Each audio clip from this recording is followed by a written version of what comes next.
پہاڑ ہے. اس پہاڑ کا نام ہے جبل سور اور سب سے اوپر اس کا نام ہے غار سور. اب لوگ جاتے ہوئے نظر آئیں گے, ذرا غور سے دیکھیں. یہ جو مکان آپ کو نظر آ رہے ہیں میری طرف دیکھیں, یہ جو سفید بلڈنگ ہے اس کے پیچھے کالے لباس میں خواتین, سفید لباس میں مرد حضرات قریب آئے.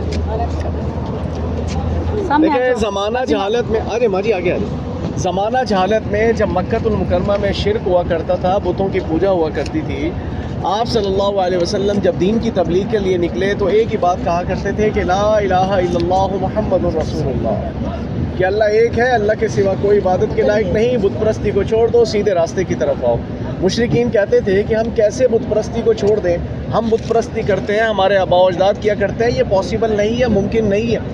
تو آپ صلی اللہ علیہ وسلم کے حسن اخلاق سے, آپ کی سیرت سے متاثر ہو کر مشرکین کے جو نوجوان بچے تھے, ینگسٹر, وہ جوک در جوک دائرہ اسلام میں داخل ہونے لگے. اور جب دائرہ اسلام میں داخل ہونے لگے تو پھر مشرکین نے آپ کو ستانا شروع کیا, آپ کو نقصان پہنچانا شروع کیا. جب ساری تکالیف پہنچائی, آپ برداشت کرتے رہے. گاڑی میں آپ کو بتایا کہ ہر چیز پہ صبر کیا, برداشت کیا, نہیں مانے تو پھر آپ کی جان کے دشمن بن گئے. آپ کو سارے بڑے سردار اکٹھے ہوئے, آپ کو بہت ساری آفرز دی, آپ کو کہا کہ آپ کو مکہ کی نہیں پورے عرب کی بادشاہت دیتے ہیں, آپ دین کی تبلیغ کو چھوڑ دیں.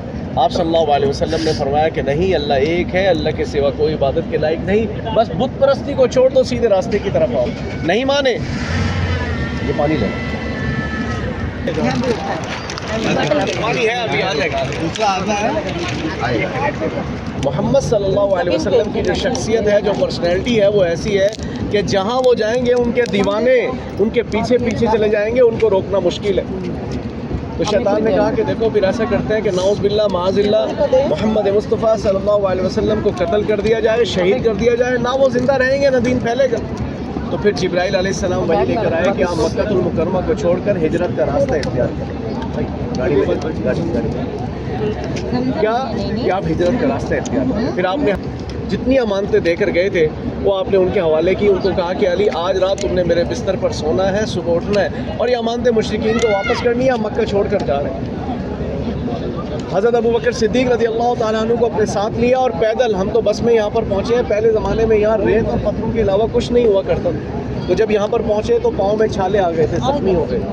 حضرت ابو بکر صدیق رضی اللہ تعالیٰ عنہ نے اپنی پیٹھ مبارک پر اللہ کے نبی صلی اللہ علیہ وسلم کو بٹھایا اور لے کر اس پہاڑ پر پہنچے. وہ جو لوگ جا رہے ہیں وہاں سے چلتے چلتے سب سے اوپر جو بہت بڑا پتھر آپ کو نظر آ رہا ہے, اس کے اندر ایک غار ہے جس کا نام ہے غار. وہاں پر پہنچے اور غار کے اندر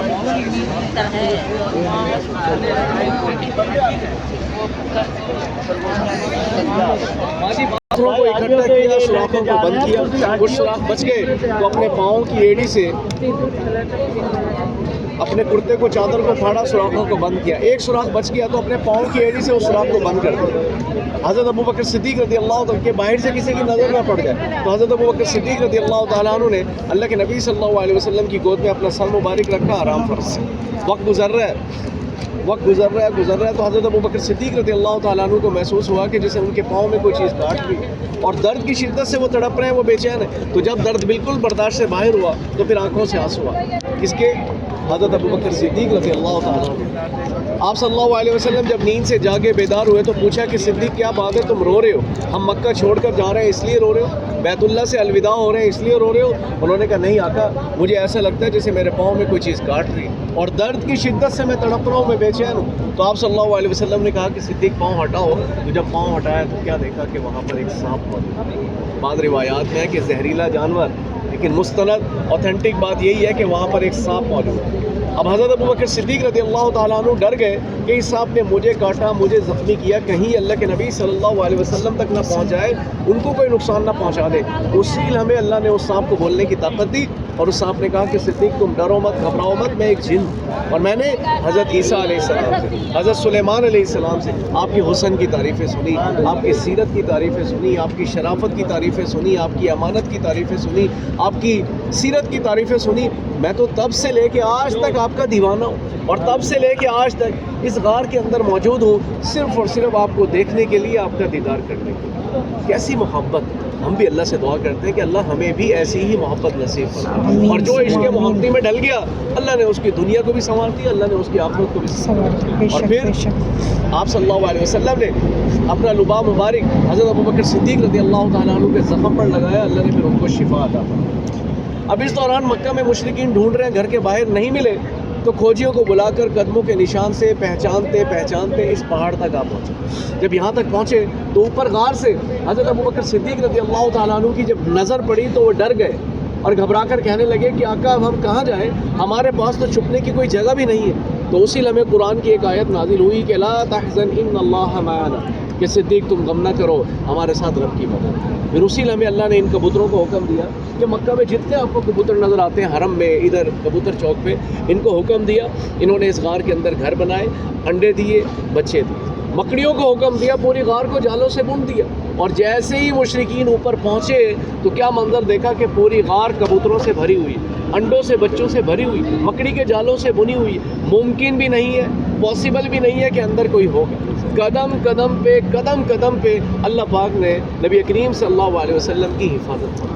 یہ دین جو ہم تک پہنچا ہے اس میں کوئی میری قربانی نہیں ہے، تو میرے ابا کی، آباء و اجداد کی قربانیاں نہیں ہے۔ یہ دین جو ہم تک پہنچا ہے اس میں صحابہ کرام کی قربانیاں ہیں، نبی کریم صلی اللہ علیہ وسلم کی قربانی، اور اللہ کے نبی صلی اللہ علیہ وسلم کی اس عظیم قربانی کو دیکھنے کے لیے ہم یہاں پر موجود ہیں۔ روپیہ بھی، پیسہ بھی، دولت بھی، سلطنت بھی، سب چیز قربان کی کس کی خاطر؟